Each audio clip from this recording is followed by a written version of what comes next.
Isang babaeng Amerikano ang halos mapasigaw sa nasaksihan niya sa isang palengke sa Pilipinas. Isang tanawin na hinding-hindi mangyayari sa Amerika. Ngunit para sa mga Pilipino, ito ay isang ordinaryong araw lamang. Ang video na nanginginig niyang kinunan ay umabot sa 23 milyong views sa loob lamang ng 72 oras mula nang i-upload ito at ginulantang ang buong mundo. Hindi ka panipaniwala. Totoo ba ito? Ang comment section ay naapoy sa mga reaksyon mula sa iba't ibang bansa. Ngayon, ibubunyak ko ang nakagugulat na katotohanan sa palengke nga Pilipinas na yumaning sa babaeng Amerikano. Magandang araw. Ako si Catherine Falk, isang ordinaryong may bahay mula sa Chicago, USA. Naisipan kong isulat ito dahil sa isang hindi kapanipaniwalang pangyayari na naranasan ko sa Pilipinas. Hanggang ngayon, bumibilis pa rin ang tibok ngang puso ko sa tuwing naalala ko iyon. Sa totoo lang, ang Pilipinas ay isang malayong bansa para sa akin. Ang anak kong si Anna ay nag-aral ng Filipino sa Maynila, kaya paminsan-minsan ko lang nakikita ang bansa sa pamamagitan ng aming ma-video call. Kampante ako dahil mukhang mayos naman ang paangkop niya sa buhay sa Pilipinas. Ngunit hindi ko inakala na ang isang tawag sa telepono sa madaling araw na iyon ay lubusang babago sa aking buhay. Isang malamig na gabi iyon 9 Oktubre sa Chicago. Ang nagyayelong hangin mula sa Lake Michigan ay malakas na humahampas sa aking bintana at sa labas, maririnig ang sigawan ng kung sinong lasing. Mahimbing akong natutulo sa tabi ng hilik ng aking asawa. Kring kring! Alas! 4:17 ng madaling araw. Ang telepono sa tabi nga mako ay walang tigil na tumunok. Akala ko panaginip lang. Ngunit hindi tumigil ang tunog. At maging ang asawa kong katabi ko ay nagumpisang mabalisa. Sino ba naman yan? Sabi ko habang kinukusot ang inaantok kong nga mata at inabot ang telepono. Nang makita ko ang pangalan sa screen, para akong kinilabutan. Si Anna, ang anak kong nasa Pilipinas. Kung isipin ang time difference, dapat nga alas 5 ng hapon sa Pilipinas. Isang masamang kutob ang biglang gumapang sa aking likuran. Sa Amerika, ang tawag sa madaling araw ay laging nangangahulugan ng masamang balita. Nanginginig kong sinagot ang tawag. Anna? Mama? Ang boses ng anak ko sa kabilang linya ay ibang-iba.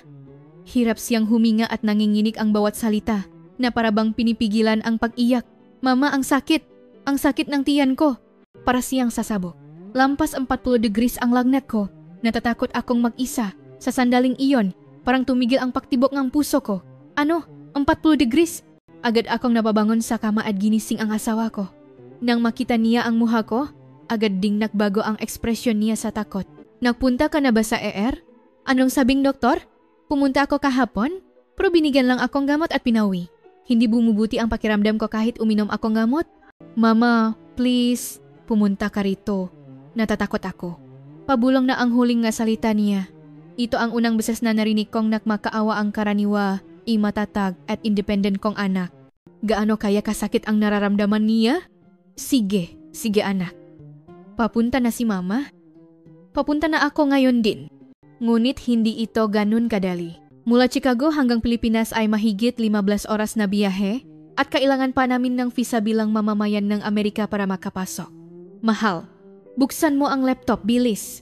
Habang kinukuha ngang asawa ko ang laptop, patuloy kong pinapakalma si Anna. Anna, wala ka bang kasama? Mga kaibigan mo? Wala ma? Nasa klase silang lahat.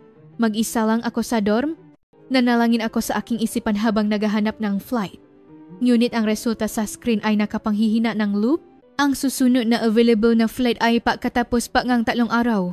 Damn it, napamura ako. Nagulat ang asawa ko sa narinig. 3 araw pa, mahal. 3 araw pa bago makaroon ng flight. At kahit makuha pa natin ang visa ngayon. Mula sa telepono, narinig ko ang pagdaing ng anak ko. Mama, ang sakit. Tiis ka lang, anak. Gagawin ni mama ang lahat para makapunta diyan agad. Pumunta ka ulit sa ospital, sa mas malaking ospital. Ngunit sabi niya, wala na siyang lakas para kumilos. Sa sandaling iyon, para akong masisiraan ng bait. Ang isipin ang anak kong na isang nagdurusa sa layong libu-libong milya. 4 na oras pa bago makbukas ang ambahada. Isinuko ko na ang pagtulok at sinimulang ihanda ang makailangang dokumento.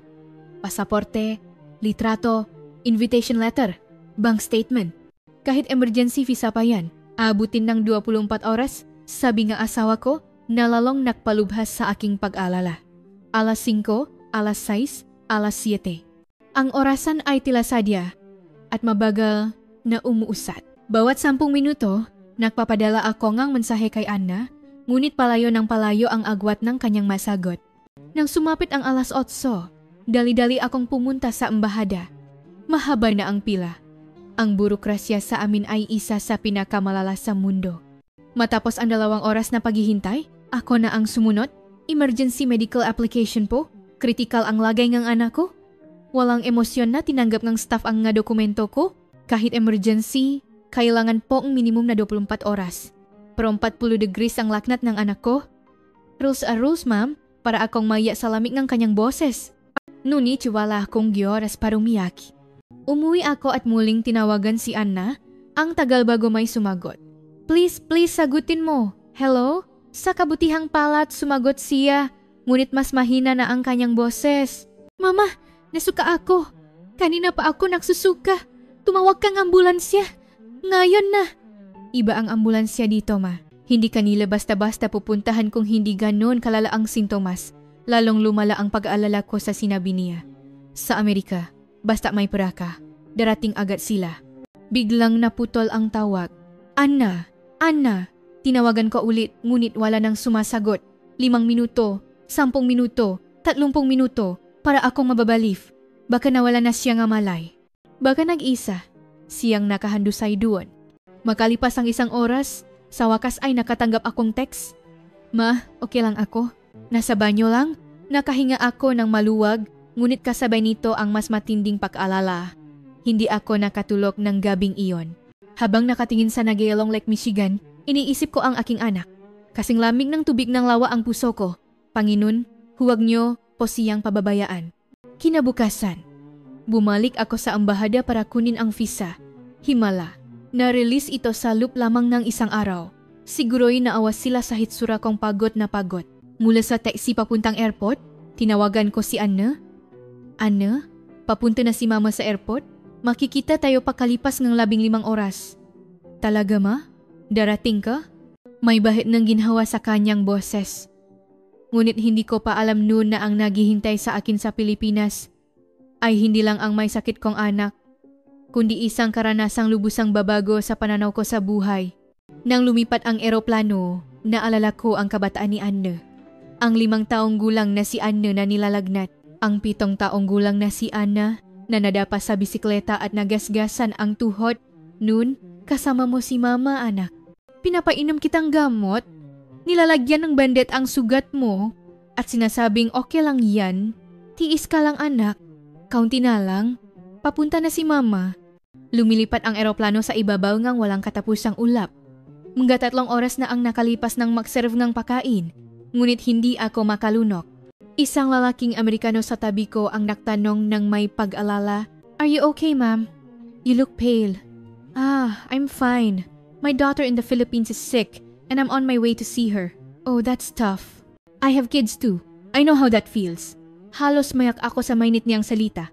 Lalo akong nasasaktan sa isiping nag-isa ang anak ko sa ibang bansa. Ang oras sa loob ngang eroplano ay tila napakabagal.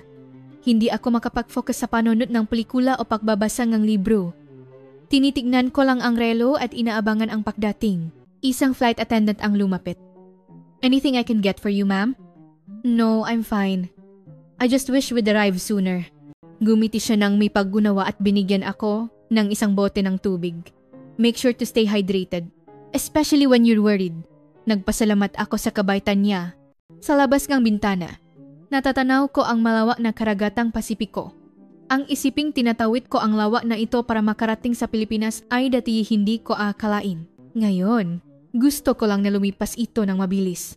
Ano kaya ang ginagawa ni Anna? Kaya niya pa kayang magtiis? Lahat ng posibleng isipin ay tumatakbo sa aking isipan. Sa wakas, narinig ko ang anunsyo ng kapitan. Ladies and gentlemen, we will be landing at Ninoy Aquino International Airport shortly. The current weather in Manila is sunny, with a temperature of 30 degrees Celsius. Nagsimula ng matanaw ang kalupaan ng Pilipinas. Ito ang unang pagkakataon kong makita ito, ngunit wala akong panahon para humanga. Puno ngang pag-alala para sa aking anak ang isip ko. Nang lumapak ang eroplano, nakahinga ako ng maluwag. Sa wakas, nakarating din. Tapos na ang mahabang 15 oras na biyahe. Mahaba na naman ang pila sa immigration, ngunit kaya ko nang magtiis. Malapit ko nang makita ang anak ko. What is the purpose of your visit? Tanong ng immigration officer.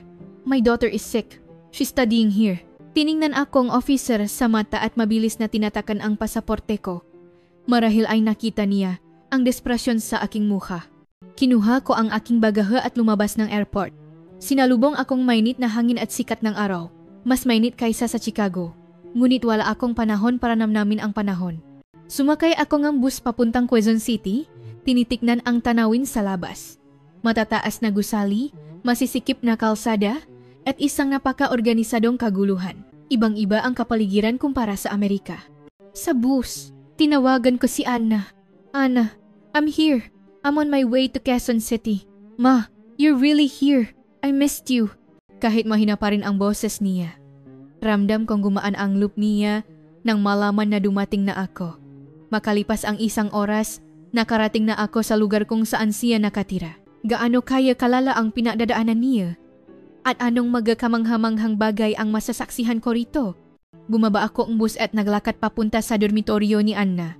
Habang naglalakad sa eskinita, lalong bumibilis ang tibok ng puso ko. Sa wakas, narating ko ang pinto at pinindot ang doorbell. Mama, pagbukas ng pinto, niyakap ako ng mahigpit ng aking anak. Namaya siya, ngunit mas maayos ang hisura niya kaysa sa inaasahan ko. Anna, nahirapan ka ba? Nandito na si Mama, huwag ka nang mag-alala. Ang dorm niya ay maliit ngunit malinis. Iba ang istruktura kumpara sa mga apartment sa Amerika, ngunit mukha namang comfortable. Mama, I'm so sorry. Pinag-alala pa kita. Ano ka ba? Natural lang natawagan mo si Mama kapag may sakit ka. Ilang araw kong inalagaan si Anna at unti-unti siyang gumaling.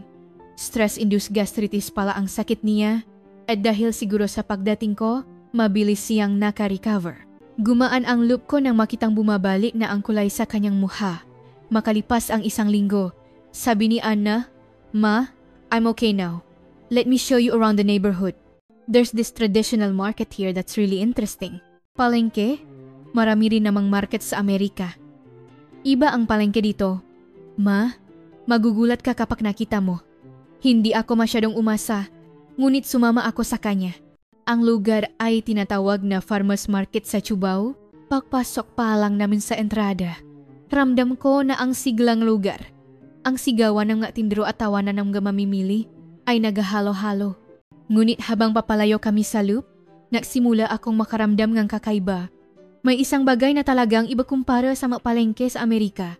At sa harap ng isang tindahan ng prutas, tuluyan akong natigilan. Hindi ako makapaniwala sa nakikita ko. Ano to? Sa sahig ng walang anumang proteksyon, nakatamba ang mamahaling prutas. Ang nga imported na ubas na parang shine muscat ay nakalagay lang sa mga kahon at ang mamelon na nakakahalaga ng higit sa 500 pesos bawat isa ay nasa isang basket lang. Sa Amerika, hinding-hindi ito mangyayari. Sa mga palengke sa Chicago o New York, lahat ng paninda ay mahigpit na binabantayan, lalo na ang mamamahalin. Nakalagay ang ito sa glass display case na may kandado. Ma, what's wrong? Tanong ni Anna habang hawa ang braso ko, ngunit hindi ako makapagsalita. Paano? Paanong iniwan lang ang ganito kamahal na bagay sa daan? Ganyan talaga dito. Ma, walang kumukuha niyan. Impossible. Sa Amerika, wala pang 5 minuto, ubos na yan. May mas nakagugulat pa ako nakita. Sa pagdaan namin sa isang tindahan ng gulay, may isang kahon ng prana nakalagay lang doon. Dito po ang sukli, nakasulat sa isang karatula. Nanginginig ang matuhot ko. Posible ba talaga ito? Anna, toto bang pera yan? Opo ma, totoong pera. Ang mga customer na mismo ang kumukuhang sukli nila. Hindi ako makapaniwala. Nanatili akong nakatayo at nagmasid. Toto nga, ang matao ay pumipiling ng paninda, naglalagay ng bayat at kumukuha nga sarili nilang sukli. Walang sinumang nagbabantay. Sa seksyon ng ista, lalo akong namangha. Ang gasriwang ista ay nakalatag sa yelo at nagulat ako sa presyo. Mas mataas ang kalidad ng ista dito kaysa sa Amerika, ngunit mas mura. Tingnan mo yung salmon na yan, kahit galing Norway, mas mukhang sariwa kaysa sa atin. Masarap talaga ang seafood dito sa Pilipinas, ma. Madaling araw pa lang, Dinadala na nila agad dito galing sa bagsakan. Sa harap ngang isang tindahan, may madambuhalang alimango na gumagalaw sa aquarium. Ang alimango ay isa sa pinakamahal na pagkain sa amin. Pero dito, sa ordinaryong palengke lang ay mabibili. Habang naglalakad, lalo akong nagugulantang. Sa isang tindahan ng kakanin, inalok kami ng libreng patikim. Sa tindahan ng mga atsara, pinatikim din kami. Lahat ay tila natural at normal. Ate, tikman niyo to? Isang tindera ng prutas ang nag-abot sa amin ng hiwa ng mansanas. Nang isalin ni Ana ang sinabi ko, lalo siyang natuwa. Ah, galing pala kayo sa Amerika. Ang layo. Oh, ito pa, tikman mo to. Pinatikim niya kami nga ubas, pras, at kung ano-ano pa. Nahiya ako. Sa amin, kailangan mo munang magbayad bago makatikim. Paano kung pagkatapos naming tumikim ay hindi kami bumili? Nag-alala kong tanong. Ngumiti ang alay at iwinagayway ang kamay. Okay lang yun, te. Kung masarap, bumili kayo. Kung hindi, huwag. Hindi naman pilitan yan. Paano naging possible ang ganitong pagtitiwala? Isang bagay na hindi may larawan sa isip sa Amerika. Sa isang sulok ng palengke, may food court. Nagtitinda sila ang mapakaing Pilipino tulad ng fishball at kwek-kwek. Ngunit dito rin, may nakita akong nakagugulat. Isang lola ang nagluluto at sa tabi niya, ang kahon ng para ay bukas lang. Ang nga customer ang nagbabayad at kumukuha ngang sukli. Ang lola ay nakatuon lang sa pagluluto. Hindi ba nag-alala yung lola sa pera niya? Ganyan talaga lahat dito, ma. Nagtitiwala sila sa isa-isa. Ang salita ni Anna ay parang kuwento mula sa ibang mundo. Sa pag-ikot namin sa palengke, sunod-sunod ang aking pagkabigla. Sa tindahan ng karne, nakadisplay ang mga mamahaling steak. Sa tindahan ng prutas, puno ang imported na prutas. Lahat ay nakadisplay ng walang anumang security device. Kung sa Amerika to, ubos na lahat yan, paulit-ulit kong bulong. Isang tanawing hindi ko talaga maintindihan. Ang huli naming pinuntahan ay isang maliit na kapihan. Ngunit dito, mayroon na naman akong natuklasan. Sa labas ng cafe, may mga nakasabit na payong. Sabi ni Anna, pwedeng hiramin nga, kahit sino ka pa umulan ay di balik na lang pagkatapos. Nagpapahiram silang payong ng libre? Oo ma, ibabalik mo lang pagkatapos. Karamihan naman nagbabalik. Talagang nawalan ako ang imik. Nasa isang planeta lang ba kami? Pawi, paulit-ulit kong iniisip ang ganakita ko. Paano naging possible ang ganitong lipunan at bakit impossible ito sa Amerika? Nang gabing iyon, hindi ako makatulog. Ang tanawin sa farmer's market ay umikot sa aking isipan. Toto ba ito? Una na naginipil lang ako. Kinabukasan, hindi pa rin ako makawala sa pakabigla ng nakaraang araw. Habang nasa paralan si Anna, nagpasya akong maglakad-lakad sa paligid ng kondominium. Gusto kong masusing pagmasdan ang pang-araw-araw na buhay sa Pilipinas. May maliit na parke sa loob ng complex at may mga taong nakaupo sa bench. Ngunit laking gulat ko, ang nga bag at stroller na iniwan sa tabi ng bench ay walang nagbabantay. Isang bagay na hinding-hindi mangyayari sa Amerika. Habang naglalakad, nakasalubong ko ang isang babaeng Amerikano na nakatira rin sa complex. Maputi, blonde ang buhok, at sa unang tingin pa lang ay alam mo ng Amerikano. Hi, are you from the States? Bati ko, biglang nagliwanag ang mukha niya. Oh, thank God. I'm Jennifer. My husband works for a multinational company here. We've been living here for 3 years. Natural kaming nakausap at nakayayaang makape. Masaya akong makakita ng kapwa Amerikano. I went to farmer's market yesterday. It was really shocking, sabi ko. Ikinukwento ang aking karanasan. Biglang nagbago ang ekspresyon ni Jennifer. Para siyang nainis. Ah, that market. I was surprised at first too. But now, I just find it pathetic. Pathetic? Malamig na sabi ni Jennifer. Think about it. In the 21st century, they're still selling things on the street like that? That's a third world style. In the US or Europe, everything is systematically managed. Naguluhan ako. Kabaliktaran ito na naramdaman ko. But isn't it a good thing that they trust each other? Trust? That's just being primitive. They do it because they don't have a proper system. In America, everything is centralized and controlled. That's what a real first world country is. Lalong uminit ang ulo ni Jennifer at sinimulan niyang batikusin ang Pilipinas. And the hygiene is terrible. They cook food on the street and touch it with their bare hands. In the US, they would be shut down immediately. They don't have that concept here. Pero mukha namang malulusog ang mga tao. Mindgat kong sabi. Humalakak si Jennifer. They just look healthy. I'm sure there are a lot of problems. They're just lucky no major accidents have happened yet. Nagbatuloy si Jennifer sa pagpuna sa iba't ibang aspeto ng Pilipinas. In that cash box, it's ridiculous. Doing transactions in cash in the 21st century. In the US, everything is digital now. Pero baka mas madali para sa mga matatanda ang cash? That's exactly what I mean by being backwards. Everything should be digitalized to be transparent and efficient. The Philippines is not there yet. Habang nakikinig kay Jennifer, lalo akong nailang. Ngunit sa isang banda, naisip kong baka may punto rin siya. Baka masyado lang akong naging emosyonal. Pero ang katotohanan ng halos walang nakawan ay kahanga-hanga. Hindi ba? That's just luck. Or maybe because there are a lot of security guards. Do you really think they trust each other? I don't think so. Nagsimulang magkwento si Jennifer ng kanyang karanasan. When I first came here, I bought something from the market. When I got home, I found out some of it was rotten. When I went back to complain, they said I had no proof. In the US, I would have gotten a refund immediately. Talaga? Yes. And these people, they act friendly. But deep down, it's different. They probably overcharge foreigners. Walang tigil ang negatibong pananaw ni Jennifer. Honestly, it was better during the time of strong leadership. Everything was controlled by the state, so it was fair. Even now, America is orderly because of our strong systems. Pero hindi ba't mahalaga rin ang kalayaan? Freedom? What is that? Is laying out your goods on the street freedom? I call it chaos. Maring sabi ni Jennifer. Catherine, be careful. Don't be fooled by appearances. This country has a long way to go before it becomes a real developed nation. There's no system, no order. They're just winging it. Pag-alis ko sa cafe, gulong-gulo ang isip ko. Hindi naman siguro lahat ng sinabi ni Jennifer ay mali. Kung titingnan mula sa pananaw ng isang Amerikano, maaring ganon nga ang itsura. Pauwi, dumaan ulit ako sa farmer's market. Ang mga prutas ay nakalata pa rin sa daan at ang mata ay malayang humahawa at pumipili. Ito ba ay pagiging backwards? O kami ang masyadong strikto at dekahon? Naguluhan ako. Ang tanawing kahapon ay tila napakaganda at kamangha-mangha.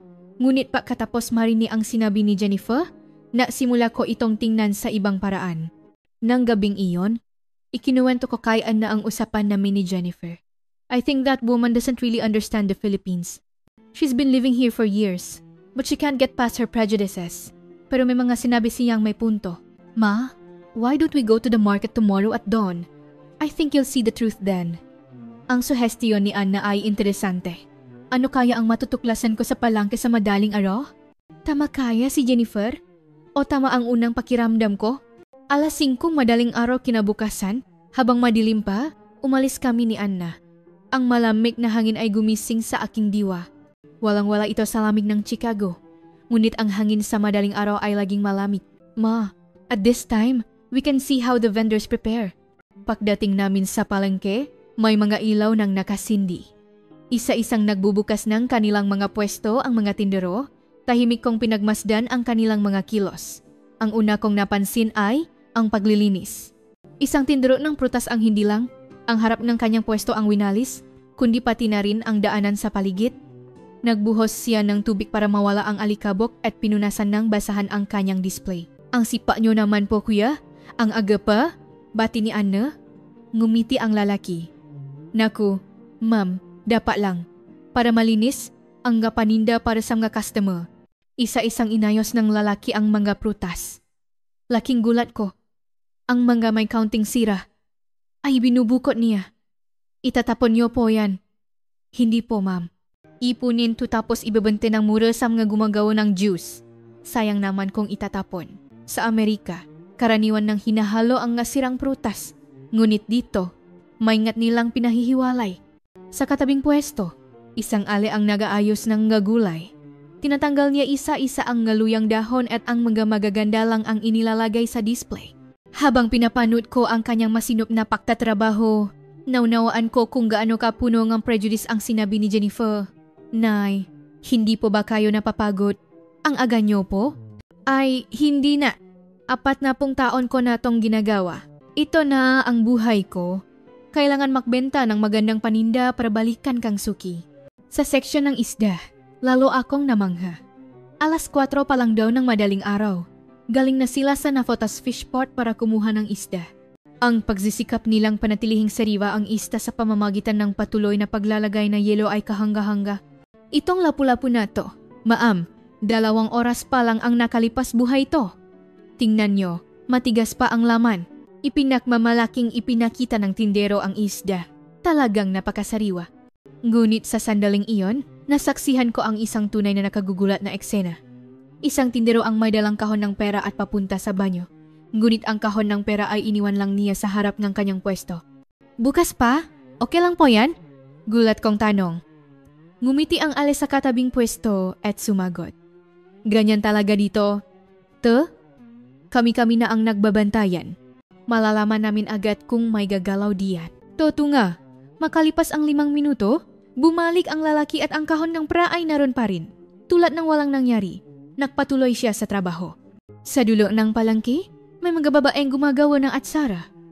Nasa isang malaking palanggana ang ngagulay na hinahaluan ng suka at pampalasa. Laking gulat ko nang marinig ko silang nausap sa wikang Maranao. Mga Maranao pa kayo? Masaya kong bati. Ngumiti ang isa sa kanila. Opo, mga bakwit kami mula sa Marawi. Matapos ang gyera, lumipat kami dito sa Maynila. 2 taon na kami rito. Biglang kumirot ang puso ko. Sila ang taon nakaranas ng hirap ng kasaysayan. Hindi niyo po nakalimutan ang wika ninyo. Hindi pwedeng kalimutan yun. Bahagi yan ng pagkatao namin. Pero ngayon, ang Maynila na ang tahanan namin. Kumuha ang alengang counting at sara at inilagay sa isang plastic.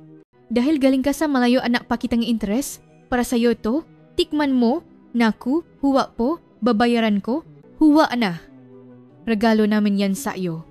Ganyan talaga dito sa Pilipinas, natural lang yan. Halos maya ako sa init ng kanilang pagtanggap. Habang naglalakad sa palengke, patuloy akong namamangha sa katapatan ng matindro. Sa isang tindahan ng prutas, may isang customer na aksidenteng nagabot ng sobrang 1,000 pesos. Hinabol siyang tindero. Boss, sobrang sukli mo. Ang pagod na pagod niyang paghahabol para lang isauli ang pera ay talagang kahanga-hanga. Sa isang tindahan ng kakanin, hinihiwa nila ang bagong lutong bibingka para ipatikim. Mainit pa. Te, kain ka muna. Malami ang panahon. Ang pagbibigay ng walang hinihinging kapalit ay napakaganda. Pagsapit ng 7:00 nga umaga, nagsimula nang dumami ang tao sa palengke. Maempleyadong namimili bago pumasok sa trabaho, matatandang nag-ehersisyo. Ngunit ang nakakagulat, kahit na masikip, may kaayusan pa rin. Nagbibigayan sila sa daan at may pagalang sa isa't isa. Isang lola ang may dalang mabigat na bayong, nilapitan siyang isang binata at tinulungan. Hindi ito isang espesyal na bagay, kundi isang natural na kilos. Mas sibilisado pa yata sila kaysa sa Amerika. Bulong ko sa sarili. Ang huli naming pinuntahan ay isang maliit na karinderiya sa loob ng palengke. Kahit ganito kaaga, amoy na ang bango ng sinangak. Ate, isang order po, sabi ni Anna. Habang nag-order siya, lumingalinga ako. Laking gulat ko, dito rin. Ang kahon ng praay, bukas lang at ang mga customer na ang nakukuwenta. Hindi po ba kayo nalulugi sa ganitong paraan? Tanong ko sa tindera. Minsan may nakakamali, pero karamihan naman tapat magbilang.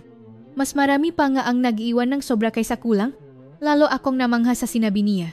Habang kumakain kami, pinag-isipan kong mabuti ang lahat ng nakita ko mula madaling araw. Hindi ito isang primitive o atrasadong sistema tulad ng sinabi ni Jennifer. Ito ay isang maulat na kultura na nakabatay sa mataas na antas ng tiwala. Bawi, tinanong ako ni Anna. Ma, what do you think now? Jennifer was completely wrong. This isn't backwards. This is a precious value that we have lost. Mula nun, iba na ang tingin ko sa palengke. At isang bagay ang naging malinaw sa akin, kailangan kong ibahagi ang espesyal na karanasang ito sa mas maraming tao. Ilang araw ang lumipas, bumalik ako sa farmer's market, mag-isa na lang ako. Nasa paralan si Anna, ngunit may tiwala na ako sa sarili kong maikot.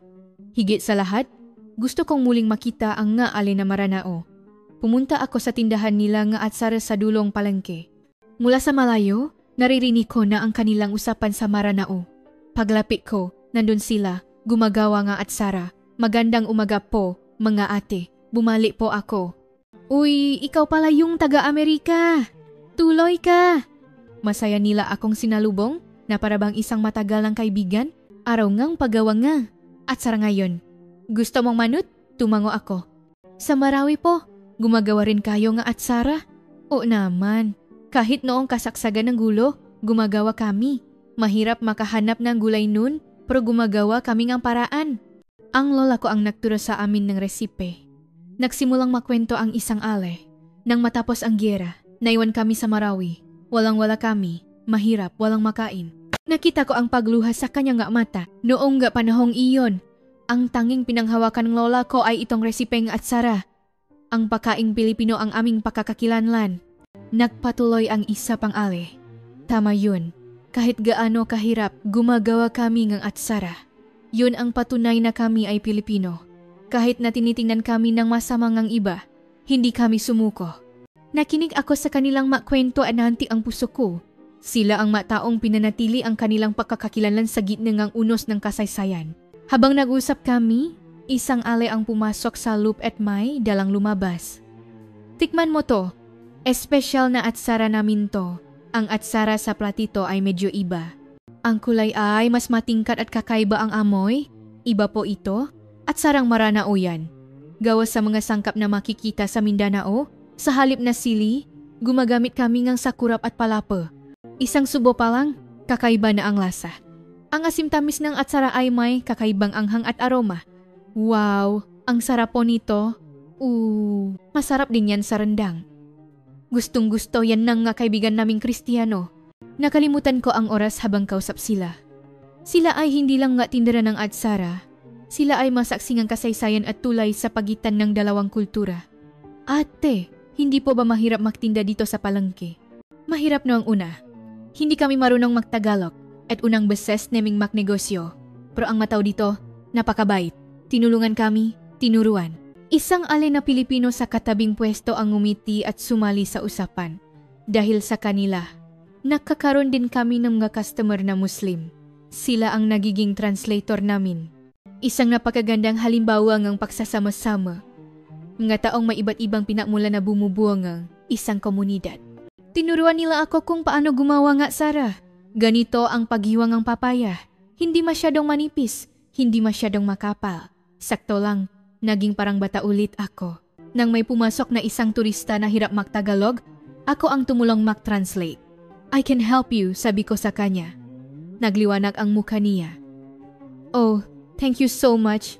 Tinulungan ko siyang pumili ng atsara. Sa huli, masaya siyang umalis at paulit-ulit na nagpasalamat. The people in this market are so kind. Pag-alis niya, sinabi sa akin ng maale, malaking tulong ka. Nahihirapan kami kapag may gadayuhang customer. Habang nandito po ako sa Pilipinas, dadalas-dalasan ko ang pagpunta para tumulong. Talaga? Kung ganun, kailangan ka naming swelduhan. Biro nila, ngunit ramdam ko ang kanilang sinseridad. Paalis na ako nang bigyan nila akong isang malaking garapon ng atsara. Dalhin mo to, pinahalo na namin ang regular at Maranao style. Para sa inyong anak mo, naku, ang dami naman po nito. Noong nasa Marawi kami, kapag may problema, nagtutulungan kami. Ganun ang sistema namin, ang pagtanggap ay pagbibigay. May malalim na kahulugan ang masalitang iyon. Ang pagtanggap ay pagbibigay. Paulit-ulit kong iniisip iyon. Hindi nakita ni Jennifer ang ganitong init ng pakikipa kapwa-tao. Ang nakita lang niya ay ang panlabas na anyo. Nang gabing iyon, kinanamin ng anak ko ang atsara, niluto namin kasama ng adobo. Ma, this is delicious. It's a new kind of fusion cuisine. Nga, anak. Kapag nagsalubong ang makultura, ganito kaganda ang nangyayari. Nang gabing iyon, isinulat ko sa aking diary. Ngayon, nakita ko ang tunay na ganda ng multiculturalism. Narinig ko ang kasaysayan ng luha at pag-asa na nakapalop sa isang garapon ng atsara. Ang palengke ay hindi lang isang lugar ng bentahan. Ito ay isang lugar kung saan nagtatakpo ang nga tao at nagsasanip ang nga kultura. Kung makikita lang ito ni Jennifer, magbabago kaya ang isip niya. Nang sumunod na linggo, naging suki na ako sa farmer's market. Kilala na ako nga tindero at binabati sa tuwing dumadaan. Lalo na ang ngaali na Maranao, halos araw-araw kaming nag-usap habang nakakape. Isang araw, habang naglalakad, may nasaksihan akong isang kawili-wiling eksena sa isang tindahan ng prutas. Isang binata ang nagbayad ng 1,000 pesos, ngunit mukhang nakamali ng sukli ang tindero. Sa halip na 700 pesos, 1,700 pesos ang naibigay. Pinanot ko kung ano ang gagawin ng binata, kung sa Amerika ito. Malamang ay umalis na siya, ngunit laking gulat ko, ilang hakbang pa lang, bumalik siya. Kuya, mali po ang sukli nyo, sobra nga 1,000. Nagulat ang tindero, chinek ang pera, at paulit-ulit na nagpasalamat. Naku, salamat iho. Tumatanda na yata ako. Ang bait mo namang bata. Muli akong namangha. Isang lipunan kung saan ang katapatan ay normal. Sa isang kainan, isang babaeng empleyado, ang order sana ngunit mukhang naiwan ang kanyang wallet.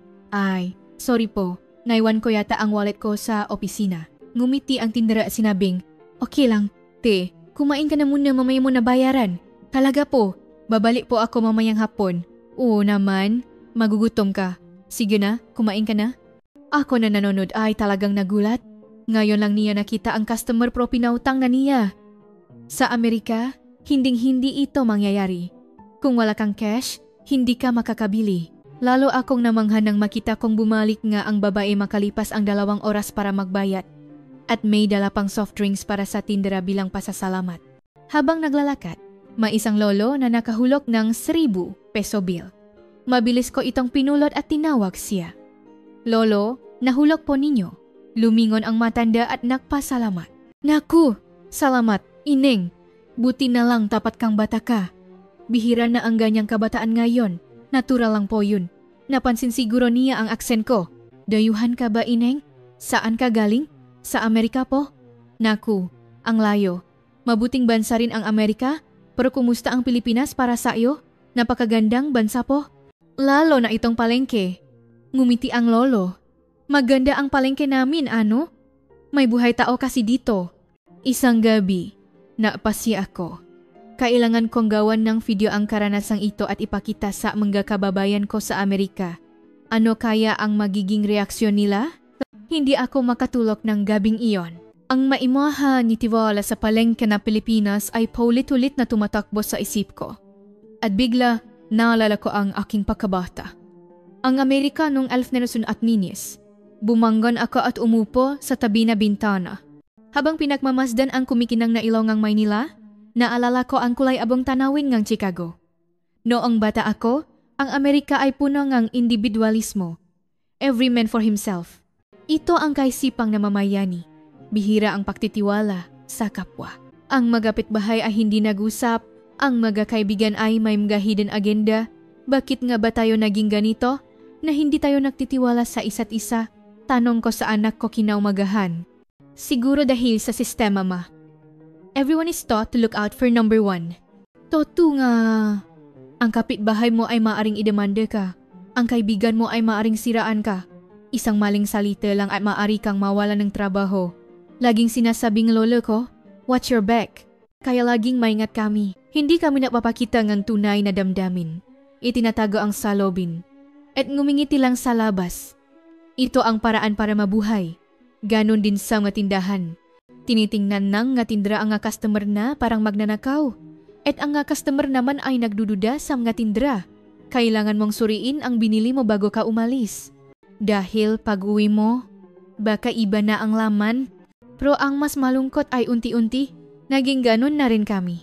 Naging normal na ang manlamang ng kapwa at ang hindi maloko ay itinuturing na matalino. Ma, paano kaya napanatiling ang Pilipinas ang ganitong pagtitiwala? Tanong ni Anna.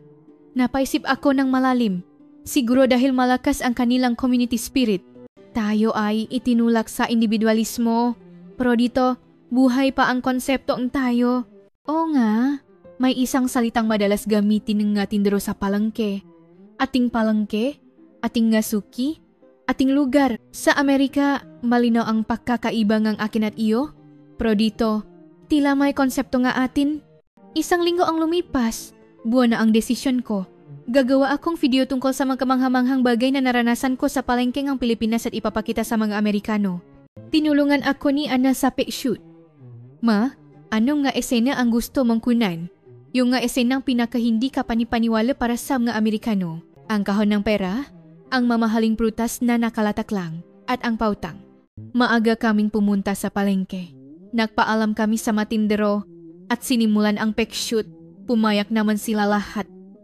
Ang una naming kinunan ay ang tindahan ng prutas. Tingnan ninyo ito, magkababayan. Ang ubas na ito ay nakakahalaga ang 20 bawat kilo at nakalatak lang ito sa daan. Sumunod ay ang kahon ng pera. Hindi ka panipaniwala, pero totoong pera ito. Ang mga customer mismo ang kumukuha ang kanilang sukli. Kinuhaan namin ang isang customer na pumipili, nagbabayad at kumukuha ang sukli. Nakita niyo ba? Walang nakatingin pero tapat siyang nakalkula. Ang pinaka-emosyonal na bahagi ay ang panayam sa mga ali na maranao. Sila mismo ang naksalita sa kamera. Nawala sa amin ang lahat pagkatapos ng gira. Pero dito sa Maynila, nakahanap kami ng bagong paasa. Naktiwala sa amin ang mga tao rito. Napaya ako sa kanilang kwento. Malalaman mo lang kung gaano kahalaga ang tiwala kapag nawala na ito sa iyo. Sana, balang araw, matutunan din natin ito. Pagkatapos mag-shoot, nag-edit kami. Anong magandang title? Paano kung The American Woman Who Knelt in a Filipino Market? Medyo dramatic Kailangan mapanood nila para makaroon ng saysay. Nilagyan namin ng English subtitles at background music. Isang 15 minutong video ang natapos. Sa huli, humarap ako sa kamera at sinabing, "Makababayan ko sa Amerika, sa 45 taon ko sa mundo. Ngayon lang ako nakaranas ng ganitong pagkabigla. Napanatiling ang Pilipinas ang isang bagay na matagal na nating nawala, ang tiwala. Hindi ba't ito ang tunay na sukatan ng isang maunlad na bansa? Hindi magusali opera, kundi ang tiwala sa pagitan ng mga tao. Kaya ba natin itong kibalik? Hindi. Dapat natin itong kibalik." In-upload ko ang video sa Facebook at natulak. Kinakabahan ako sa kung ano ang magiging reaksyon ng mga tao. Kinabukasan, nagising ako sa tawag ni Anna. It's incredible. Have you seen the number of views? Dali-dali kong tiningnan ang cellphone ko. Sa isang gabi lang, umabot na sa 500,000 views. Libo-libo na rin ang komento. Is this for real? I can't believe it. Wow! I want to go to the Philippines. Why can't we live like this? I wish our politicians would see this video. Nagulat ako habang binabasa ang mga komento. Karamihan ay puno ng pagmamangha at inggit. May isang komento na talagang tumatak sa akin. I'm an 80-year-old grandmother. When I was young, our town was like this. We trusted and helped each other. When did we become like this? I cried watching your video. Pagsapit ng tanghali, umabot na sa 2 milyong views. Naging viral ito sa Amerika. Ngunit may hindi inaasahang nangyari. Isang sikat na vlogger ang nag-share ng video ko at sinabing, "This is true community. What we have is a barbaric form of individualism." Masalong kumalat ang video at nagsimula ang debate. Atras economy? How did the Philippines achieve this? It's the culture. The concept of bayanihan is strong. Nang hapon, isang online news outlet mula sa Amerika ang tumawag. "Can we interview you? Your video is causing a huge sensation." Sa phone interview, tinanong ako ng reporter, "Do you think this culture of trust is possible in the US?" "Yes, I believe it's possible. The Philippines also went through tough times. But they started to change by trusting each other. We can do it too." Nang may latala ang interview, lalo pang uminit ang usapan. Sa loob ng isang linggo, umabot sa 20 milyong views at mahigit 100,000 komento. Ngunit ang pinakagulat ko ay nagsimula ng magkaroon ng totong pagbabago. A cafe in Chicago starts a trust experiment. Small businesses in New York adopt the Filipino way of selling. Nagsimulang lumabas ang ganitong mabalita. Sabi ng isang may-ari ng tindahan, "I was worried at first, but surprisingly, people were honest. They even left bigger tips. Hindi ko akalain na ang isang video ko ay magdudulot ng ganitong pagbabago." Ngunit ang pinakamalaking pagbabago ay nangyari kay Jennifer. 2 linggo matapos mag-viral ang video, habang naglalakad ako sa parke, nakita ko siyang papalapit. Nag-alangan ako. Napanood niya kaya ang video ko? Kung oo, ano kaya ang nararamdaman niya? Ngunit hindi ko na siya maiwasan. Nauna siyang nakakita sa akin at lumapit. Iba ang kanyang itsura. Hindi na malamig at mayabang, kundi parang pagod. Catherine, nanginginig ang boses niya. Hello, Jennifer. Sandaling katahimikan. Si Jennifer ang unang nagsalita. I saw your video. Napanood niya nga. Maingat akong sumagot. Yes, I just wanted to share my experience. Namula ang mata ni Jennifer at bigla siyang naya. I'm so sorry. I'm so sorry. Nagula ako. Ang mayabang na si Jennifer umiyak. Jennifer, what's wrong? Let's sit here. Umupo kami sa isang bench. Matagal siyang umiyak bago kumalma. Now I realize how foolish I was. I was so ashamed of myself while watching your video. Ipinagpatuloy niya. To be honest, I was also amazed like you when I first came here 3 years ago. But I didn't want to admit it. I didn't want to admit that we were wrong. That we were the ones who were backwards. Jennifer, it was pride. American pride. I wanted to believe that we were the best. So I looked down on the Philippines. Nagbatuloy ang kanyang pag-amin. My husband always told me, we have a lot to learn from the Philippines. But I never listened. I even ignored him, calling him someone with Western delusions. Muli siyang nayak. Yesterday, my husband showed me your video. And he said, what this woman learned in 3 weeks, you haven't understood in 3 years. He's right. For 3 years, I kept my eyes closed. No, I intentionally refused to see. I was afraid to see the truth. Hinawakan ko ang kamay ni Jennifer. It's okay. It's not too late. Tumingin siya sa akin. Puno ang pagsusumamo ang mga mata. Can I start over? Can I learn to see properly? Of course, I was also confused at first. But when I opened my heart, I saw a different world. Huminga ng malalim si Jennifer. Actually, there's something more shocking. My daughter, because of me, she started to distance herself from her Filipino friends. Because I kept saying bad things about the Philippines. Muli siyang naiyak. Yesterday, my daughter cried and told me, my Filipino friends are really good people. But because of you, I developed a prejudice against them. I want to be friends with them again. Inalo ko si Jennifer. Kids can become friends again easily. Don't worry. Catherine, I have a favor to ask. Desperado niyang sabi, can you take me to the market? This time, I want to see it properly. Without prejudice. With an open heart. Yes, of course. Let's go together tomorrow morning. Sa unang pagkakataon, isang tunay na ngiti ang sumilay sa mukha ni Jennifer. And I want to meet the Maranao ladies. I saw them in the video. How much pain or ignorance has caused them? Hindi na niya natapos ang sasabihin. They are warm people. I'm sure they will welcome you. Kinabukasan, makasama kaming pumunta sa farmer's market. Para siyang isang tao ngayon lang nakarating doon. Lahat ay bago sa kanyang paningin. This is amazing. How is this possible? Bulalas niya sa harap ng tindahan ng prutas. For 3 years I've been passing by this place. But I never once really looked. Nang makita ang kahon ng pera, matagal siyang natulala. How foolish I was to call this beautiful trust primitive. Nang makita namin ang ngaali na Maranao, lumuhot si Jennifer. Mga ate, patawarin niyo po ako.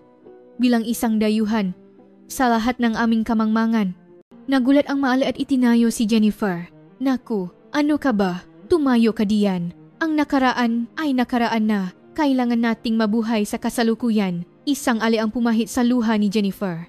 Natuto na rin kaming magpatawad. Yan ang natutunan namin dito sa Pilipinas. Matagal na umiyak si Jennifer. Isang luha na pinahalong sakit ng nakaraan at pagsisisi sa sariling pagkakamali. Gusto ko rin pong matuto. Paano po maging katulad ninyo? Madali lang. Magtiwala ka lang. Unahin mong magbigay at may babalik sa'yo. Nang araw na iyon, tuluyang nagbago si Jennifer. Umikot kami sa palengke, nakikipag-usap sa mga tindero, tumitikim at tumatawa. Pauwi, sinabi ni Jennifer. 70 years. The system of extreme individualism took away so much from us. For 70 years, we've lived doubting each other. We have to change, starting now. Puno ng determinasyon ng kanyang mga mata. I'm going to make a video too. A video confessing my mistakes and telling the truth. The confession of a foolish American woman who saw nothing while living in the Philippines for 3 years. Jennifer. And when I go back to Chicago, I'll open a small shop. A Filipino-style shop. A shop of trust. It might fail, but I have to try. Mula nun, naging masigasik si Jennifer sa pag-aral tungkol sa Pilipinas. Naaral siyang Tagalog at naging kaibigan ang tindero sa palengke. At higit sa lahat, Masaya siya dahil naging makaibigan ulit ang anak niya at ang makaibigan nitong Pilipino. My daughter said, "Mom, you've changed. It's like I'm only seeing the real you now." Possible pala talaga ang pagbabago. Kailangan lang buksan ang puso. Pagkatapos ng pagbabago ni Jennifer, sunod-sunod na ang mga kamanghamanghang nangyari. Isang national TV network sa Amerika ang tumawag. "Catherine, we want to produce a special documentary. The theme is the Filipino trust economy." Maingat akong nagdanong, "Will you really show the truth without glorifying or distorting it?" "Yes, we'll show it as it is. We believe it's time for America to learn." Nang dumating ang film crew sa Pilipinas, kami ni Jennifer ang naging gabay. 2 araw kaming nag-shoot sa farmers market at sa iba't ibang lugar sa Maynila. Ang pinakatumatak sa akin ay ang reaksyon ng director.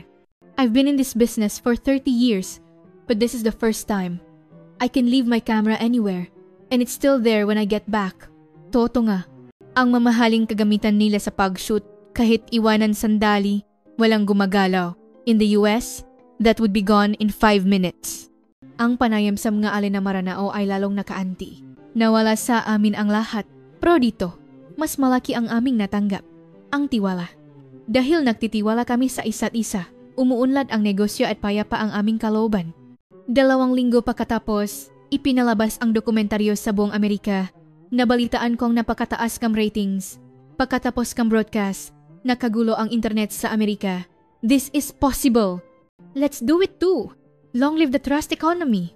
At ang mas nakagugulat, nagsimula ang totoong pagbabago. Sa isang palengke sa Chicago, nakaroon ngang Trust Day. Isang araw na susubukan nilang gawin ang sistema sa Pilipinas. Nag-alala sila nung una na baka maraming magnakaw. Ngunit laking gulat nila, tumaas ngang 30% ang kanilang benta kumpara sa karaniwan. Mas marami pa raw bumili. Sa New York, isang mas progresibong eksperimento ang sinimulan. Isang trust market, isang ganap na unmen store. Kumukuha ka ang paninda at iniiwan ang bayad sa isang kahon. Nagtagumpay ito. Mahigit 95% daw nga tao ay tapat na nagbabayad. Ang mabalitang ganito ay nagpapainit ng aking puso. Ngunit ang pinakamalaking pagbabago ay nangyari sa mga paaralan. Nagsimula na raw ituro ang trust education sa elementarya. They teach kids that if we trust and help each other, everyone will be happy, kwento ng anak ko. Sa isang paralan, nagpatakbo sila ng unman kantin. Noong una ay may problema.